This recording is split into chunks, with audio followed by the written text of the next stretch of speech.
Te whei au ki Te Ao Mārama.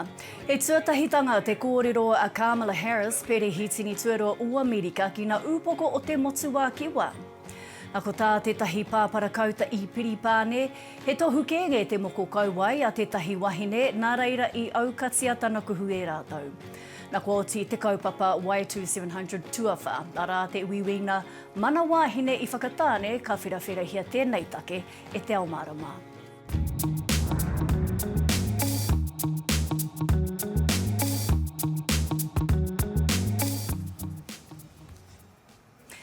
E nā manu korohi, e nā manu koroki, rarau mai ki Te Ao Mārama.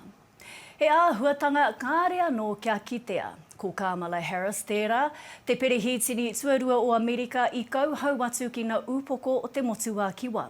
Mana whakamārama kia huri ki tā mātou karere tō rangapu kia whatitiri te wake atu i suva whiti. Nisa bolavinaka e whati, nā ko tēnei kōrero a te Perehītini Tuarua o Amerika ki te hui Motu a Kiwa, he tohu aha.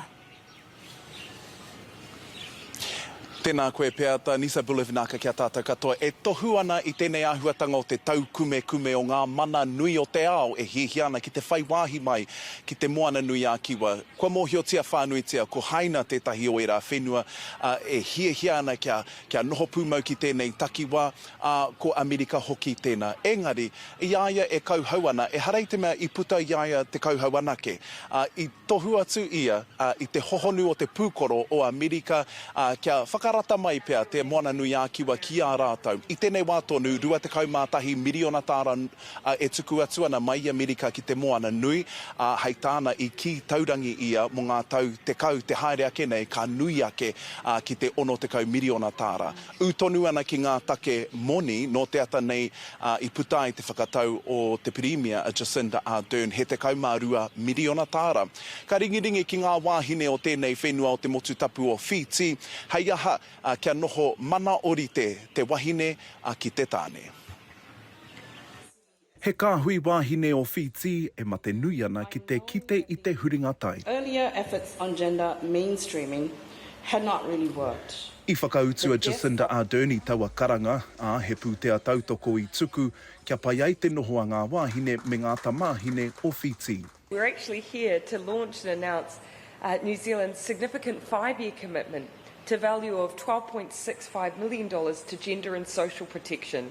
Aha kua he pūtea whai mana ki ngā wāhine o Whiti. We have work to do at home I te kāinga, as well. ara ngā māharahara. E ai ki ngā whika o te ara pautama, kei tua atu o te haurua o ngā wāhine i ngā whare here he Māori. E whakai ana te Pirimia, he mahi nui kei mua i te aro. It's got to be about what are we doing to increase employment opportunities, skills and training when we do have individuals who are in prison, and making sure that we addressed all of those issues that are causing the offending in the first place and wrap around our support in that around whānau, not just the offender. Ko ngā mōtika o ngā whakawahine, tētahi kaupapa e whai a tonu tiana e tēnei akawaine o rarotonga. Hei tāna kei raro tonu rātou e putu ana, e whakaheke tō tāna rātou kia mana e tā rātou tū. I know that a lot of our trans sisters miss out or are not given opportunities based on people's own personal discriminations and prejudices towards them. Trans people are just like every other person and they just live everyday lives. So I feel like that everyone should be treated equally. I think we'd all acknowledged within generally the Pacific, we have a lot of work to do amongst our LGBTIQ+, demonstrating they have New Zealand solidarity. I think it's really important. Ka mutu he takiwā tēnei e ngā kauhihiko ana, kia whakamana i ona wāhine. Thank you, everyone. E pea tā ko te rā whakamutunga a popo o te runanga nui o ngā kaiarahi o ngā whenua o te moana nui a Kiwa. Ka tū hoki ko te hui whakahirahira nui. Ka tōpū mai ngā kaiarahi, ka whakaraka i te kuaha, ka tino wete i ngā take e pākau ake ana ki ngā iwi e noho ana ki tēnei takiwā. Hore kau e āhei ana kia kuhu atu ngā āpiha, hore kau e āhei ana kia kuhu atu ko te rāngai pāpāho, engari i te mutunga iho me puta i a rātou tētahi whakatau mo te ara whakamua. Ka pai kia ora whati, vinaka. Nā kai tāmata nā wahine Māori maha I te moko kauae, hei tohu I tō rātou tuekiri, pēnā ia na naia mahuta, te tuatahi o nā mema paremata ki te mau moko kauae. Engari ka area no Te Ao, kia mārama pū ki te tikana o te tāmoko. He tuāhua I kitea I tētahi wahine Māori mau moko kauae I Piripāne I tēnei wiki tonu. Ko ngā here o Onamata, ka noho hei tau nahua, Mana Wāhine. Ko tahi te ture mo te tangata mau ink, meki, ki te mata, ki te kanohi, he rite aua mahi ki ngā mahi o ngā bikies o ngā gangsters o konei, no reira I mea mai kore taia te hau atu ki roto. Ki hai whakaitia mai ki o kia hau atu ki tētahi pāparakauta I Piripāne, I runga anō I te moko, kua tāngia ki tōna kauae. He mea rongo ngā kino te Pākehā e te iwi Māori. E kite ana koe I taku kanohi ne, e hara tēnei te tohu o te gangster, o tētahi tangata mauhere. He tohu tēnei o taku whānau, o taku iwi, o tira, o te iwi Māori. A kōwai kē atu I tērā o te kanohi kitea, I a minita take aorere I ana naia mahuta, e kitea whānuitia I a tātou tikanga I ngā pito katoa o Te Ao.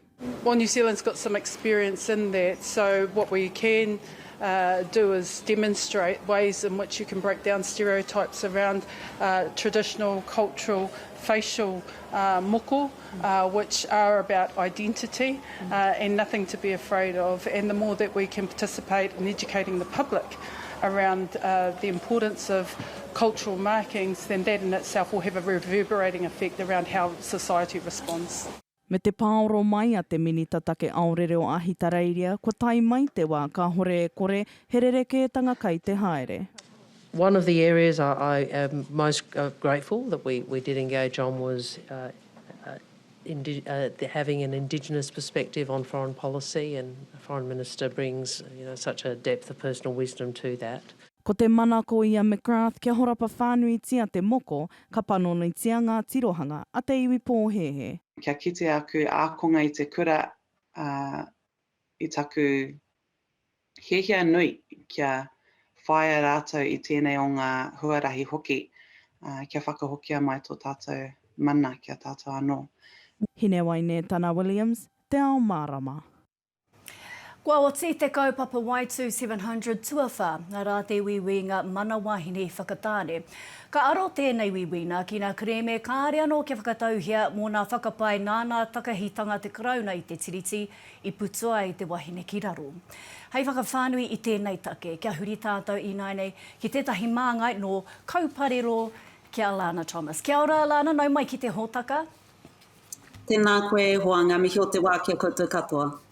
Nā, kia timata tāua I tētahi tauira o nā whakapai I raru ai nā wāhine Māori I nā whatinga te karauna ki te tiriti? Ai, tuatahi ake e hoa e tika ana kia mihia te iwi o ngā te awa, te waka o mātātua ka mutu, te marae o te mānuka tūtahi. Nā rātou e manaki mai te hunga ture I tēnei wiki nei. Nā runga inoi taku mōhio ko te nohoanga tuatahi ātinana nei, mai te putanga mai o te kōwhiori. No reira e tika ana, kia mihi a rātou I runga I nei wā o te whakamātau I a tātou tikanga. Kia hoki anō ki te rā pātai, hore kaupea he tauira e tu atu I te tauira tuatahi mo tēnei kaupapa. Hei whakataupea I te horopaki o te rā whakautu I te tau, tahi mano I warau I watakau mātoru whakatakotohia ai, e kahurangi I Rasazi, kahurangi Whinakupa, kahurangi Āreta Kōpū, kahurangi Junariu, Lady Sherington, rātou katoa te kāhui rangatira wahine I tēnei kreme e mua I te ropu whakamana I te tiriti o Waitangi. Runga no I o rātou māharahara nui, I o rātou āwangawanga mo te tūranga o te wahine I tēnei ao nei. No reira, nā wai ka whānui ake te titiro o tērā kreme ki kaupapa ke atu, wāhanga ke atu, ka hona mai etahi atu o ngā kreme, engari ko te tauira matua, ko te kaupapa matua, ko te mana o te wahine I roto I e rā kaupapa katoa. I tai atu hoki e tahi tāngata e mōhio whānuiti ana ki te tuku kōrero ki tēnei uiuinga, pēnei te haumihiata Mason, te rangi tūnoa Black, rātou ko ahorangi mā tāmua. Hea e tahi o a rātou kōrero? Ai, e tika tāwe, hoa waimari ana mātou te rongo i te hohonu, i te pai, i te ātāhua hoki o ngā kōrero, i rere haere i roto i te whare i roto i nei rānei. Mai te timatanga o te kaupapa, ko taku tuakana o Te Ao Takitimu tērā, e mahi ana i ana, mahi e tuku ana i ana, he kēnei ngā wero ki mua i te krauna. Tai atu ki ngā whāia, Waitangi Black, Mako Black, te kuia, te rangi tūnoa. Me te hoki anō ki te aronga, te whakaro e nei nohoanga a tuawhā, te whakatakoto i te tuawhā mo e nei kaupapa. Nō reira, ko te aronga, ko te kaupapa matua o ngā kōrero katoa kia ruku ki ngā moana nui pea o te tikanga Māori e hāngai ana ki te wahine, tāna tūranga āna mahi, ngā taira o te wahine, ngā atua Māori, i kaha kōrero rātou, mō hine ahu one, hine titama, hine nui te pō, hine moana, aranoa ngā atua Māori e whakapapa ana. Ki ngā wahine Māori nā e tonu nei. Kamutu ko te mea ātāhua pēr, e te hoa, ko te tuku o e rā kōrero. I hara i te mea ko te kupu na he nei, engari i roto i te reo o te karanga, i roto i te reo o te pāo, i roto i te reo o te mōtea, te rōreka o te wahine, i te waiata, i te mutungai hoki te reo o te wahine tērā. Nō reira e miharo ana me uaua ka kite i tērā āhuatanga i ngā nohoanga o te ropu whakamana i tēnei wane. Nā, e toru te koutou ki muri nei timata i te uiuinga tuatahi o tēnei take. Hio whakaroa lana, kua anga whakamua i tātou ki te whakanui i te mano o te wahine, ka hore rānei? Whai muri i tērā pūranga o taku tuakana no te kāinga, e āhua rereke taku whakautu i tērā. Hoi no, he rereke pia ngā wheako o i a wahine e takahi ana i te mata o te whenua. Tērā no tōna whakaro, tērā no tōna whakaro. Engari tere tuku ake taku mahara ki tētahi rerenga o tō tāua whāia o Whirimako i nā nahira me tana ki ake. Why does my mana as a wahine Māori not reflect my cultural knowledge of the mana of wahine Māori? Me taku tino whakai ki tērā, pēnā tonu ana ngā whakaro ngā wahine i tēnei wānei, ko te whakautu poto pia ki tērā kahore.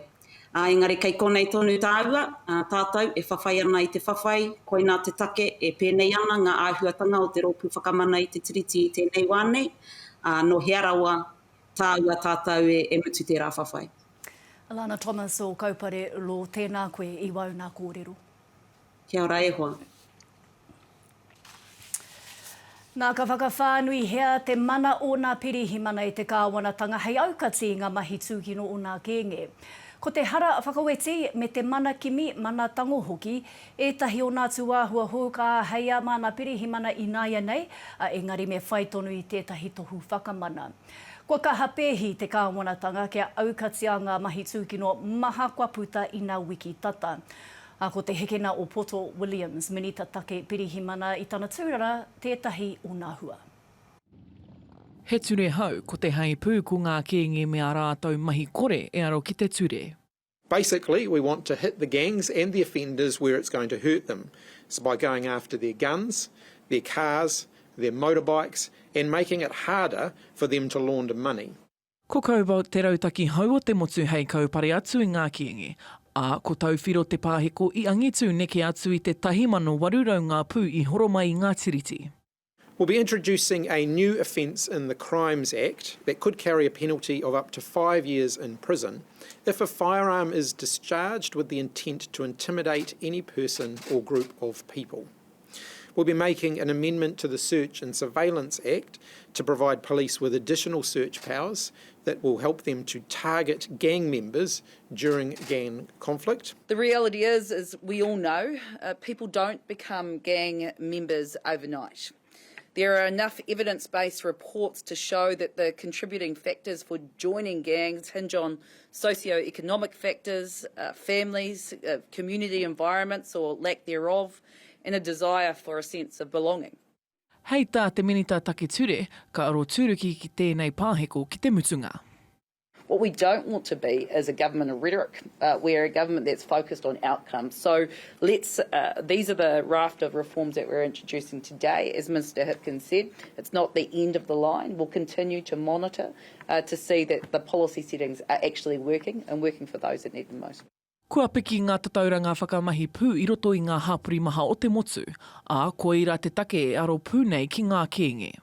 If you look at the package of measures that we've announced today, it is designed to target exactly that kind of activity. So the new firearms-related offence that we're introducing of discharging a firearm in order to intimidate people, at the moment there is a loophole in the law that's prevented the police from being able to be tougher on that. They will absolutely be able to take more action in those instances. Hei ngā marama e heke mai nei ki te a ina he hua o roto I tēnei pāheko. Muri wai hei, Te Ao Mārama. Kia whakatātā tau mo te wā poto, kai tua ke tonu, mā te pōti I te Māori ki ngā kōwhiringa pōti aro he ki Waikato, e whakatika ake aina āhuatanga kaikiri I te rohe. Koe nei tā tipa mahuta, hoi matua tuarua o te kaunihera o Waikato.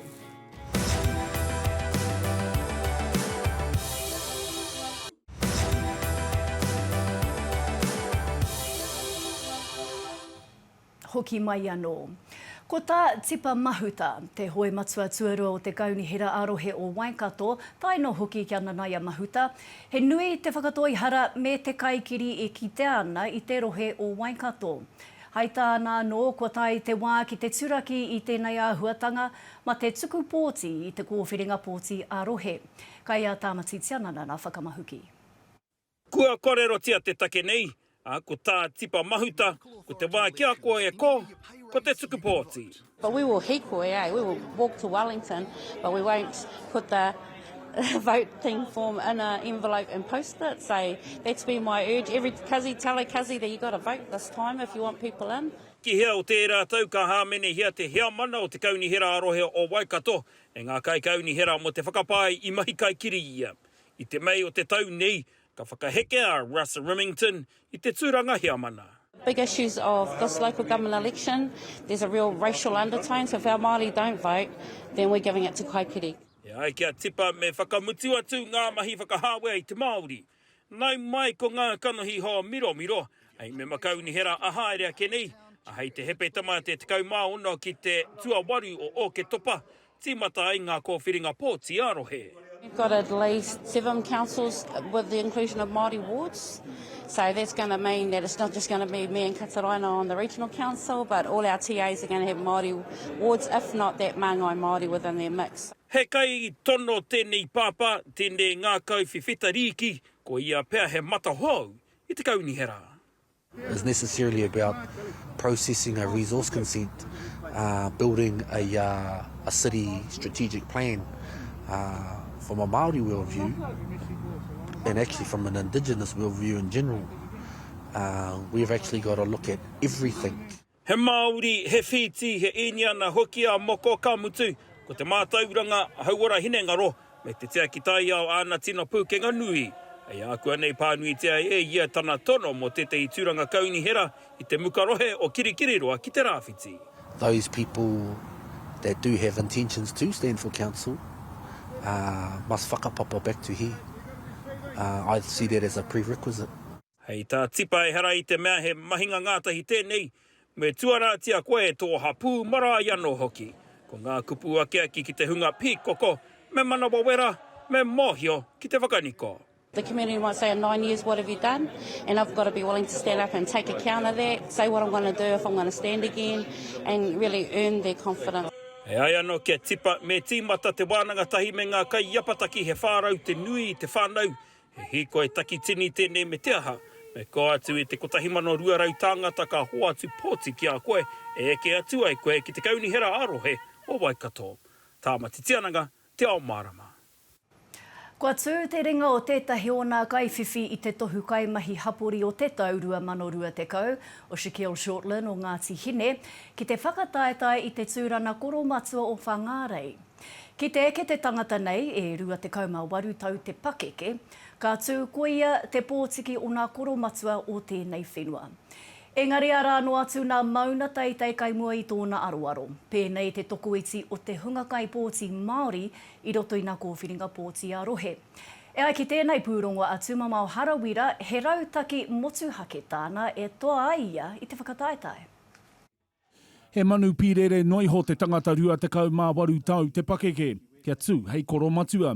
He oi anō, ka whakamahia tērā, e Shaquille Shortland, hei painga mōna. Ko te whakaaro o ngā taitamariki, te mahitahi o ngā taitamariki, te āpōpōtanga o tātou. He rautaki tēnei kei te āmenetia nuitia, e te koro matua o whangarei e Cheryl Mai. One of the things that Shaquille will bring is a network of people who would otherwise not be engaged with council processes. He oi anō, he pahawa oti.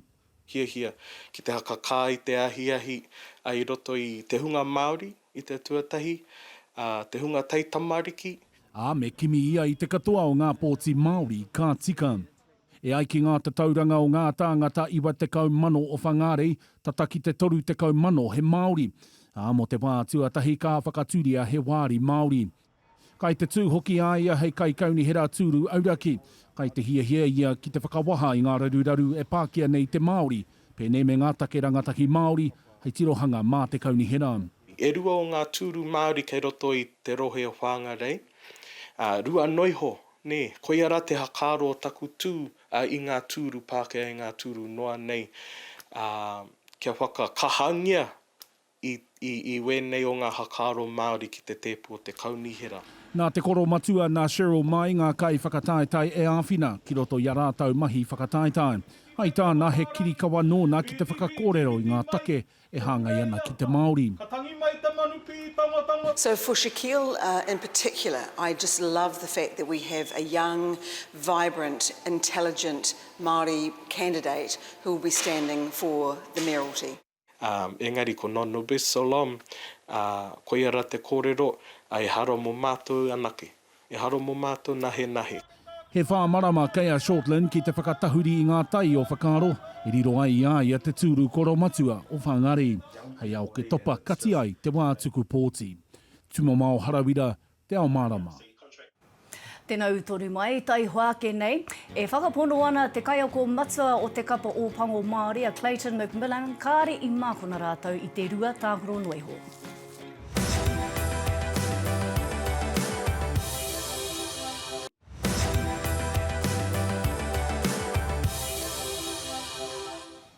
Tauti mai anō.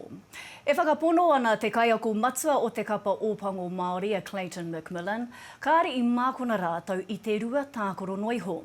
Ka puta tēnei whai muri i te hingana o ngā ōpango Māori ia airani i te whanganui a tara, e toru te kau ki te rua te kau mā whā, te kau te whakamutuna. Kai a Rāniere Harrison, nā kōrero. Au e te o mā te rua te kau mā rua. Ara tonu te pātai me nui ke atu te kite o te taira Māori pēnei. I te tino taumata whutu pōro o Te Ao. Is 2 games enough?